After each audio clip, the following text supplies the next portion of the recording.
మార్కెట్లో bull రంకేసింది. Bullion మార్కెట్లో బంగారం ధర భగ్గుమంది. డాలర్తో పోల్చితే రూపాయి బలపడింది. వీటన్నింటికీ కారణం ఏంటో తెలుసా? ట్రంప్ ఇచ్చిన ఒకే ఒక్క స్టేట్మెంట్. ఈ రాత్రికి ప్రపంచ పటంలో ఇరాన్ మిగలదు అని చెప్పి తెల్లారేసరికి శాంతి ఒప్పందం కుదిరింది అన్నారు. యుద్ధం ముగియలేదని ఒకసారి, ముగిసినట్టే అని మరోసారి. ఇలాంటి కన్ఫ్యూజన్ స్టేట్మెంట్స్తో ప్రపంచాన్ని ఆట ఆడించేస్తున్నారు ట్రంప్. ఇంతకీ ఏంటి? ఇరాన్తో యుద్ధం ముగిసినట్టా, ఇంకా ముందున్నట్టా? ట్రంప్ ఎప్పుడు ఏం చేస్తారో, ఎప్పుడేం మాట్లాడతారో తెలీదు. బట్ దలాల్ స్ట్రీట్ మాత్రం ఒకటి అర్థం చేసుకుంది: ఇరాన్తో యుద్ధం ముగిసింది అని.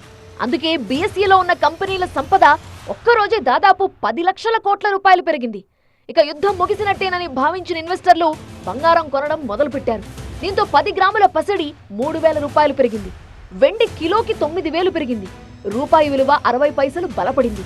అయితే పరిణామాలన్నీ తాత్కాలికమేనా అనే అనుమానమూ లేకపోలేదు. గురువారం రాత్రికి ఇరాన్ పై భీకరమైన దాడులు చేయబోతున్నాం, ఖర్గ్ ద్వీపాన్ని బద్దలు కొట్టబోతున్నామంటూ స్టేట్మెంట్ ఇచ్చారు ట్రంప్. ఇంకేముంది, స్టాక్ మార్కెట్లు ఢమాల్, రూపాయికి తప్పని ఫాల్, గోల్డ్ రేట్ మరింత డౌన్ అని అనుకున్నారంతా. తెల్లారేసరికి ట్రంప్ నుంచి రివర్స్ స్టేట్మెంట్. ఇరాన్ పై దాడి ఆలోచనని విరమించుకున్నానని చెప్పుకొచ్చారు. టెహ్రాన్తో శాంతి చర్చలో కొలిక్కొచ్చాయన్నారు. ఇరాన్ అగ్రనాయకత్వం తమ ప్రతిపాదనలను అంగీకరించిందని ఓ మెసేజ్ పాస్ చేశారు. నిజానికి శాంతి ఒప్పందం కుదరబోతోందని ట్రంప్ పదే పదే చెప్తున్నారు గానీ అలాంటిదేం జరగలేదని ఇరాన్ ప్రతిసారి కౌంటర్ ఇస్తూ వచ్చింది. ట్రంప్ నోట ఈ శాంతి మాట రావటం ఇది 38వ సారి.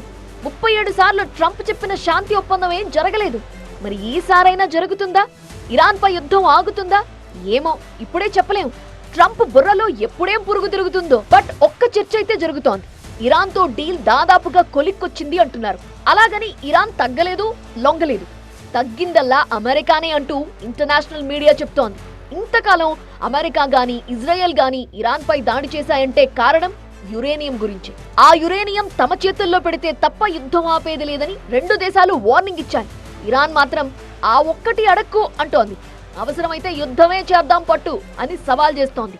సో ఇరాన్ ఇక తగ్గదని తెలిసి ఆ యురేనియం ని ఇరాన్ లోనే ఉంచేందుకు ట్రంప్ అంగీకరించినట్టుగా అంతర్జాతీయ మీడియాలో కథనాలొచ్చాయి. ఇరాన్ పై దాడి చేస్తారా చేయరా అనేది పక్కన పెడితే హార్మోజ్ తెరుచుకునే అవకాశాలు కనిపిస్తున్నాయనే వార్త అంతర్జాతీయ స్టాక్ మార్కెట్లకు ఊపిచ్చింది. ఏషియా, యూరోప్, అమెరికా మార్కెట్లు ఆకుపచ్చగా కనిపించాయంటే కారణం హార్మోజ్ తెరుచుకోబోతోంది అనే వార్త. ఈ ఒప్పందంలోని అంశాలను ఇరాన్ కూడా అంగీకరించిందనే వార్తలు వినిపిస్తున్నాయి. సో ఇక మిగిలింది సంతకాలే. చివరాకన్న ఏదైనా మెలికపడి ఈగోలు హర్ట్ అయి సంతకాలు ఆగిపోతే మాత్రం వార్ షురూ.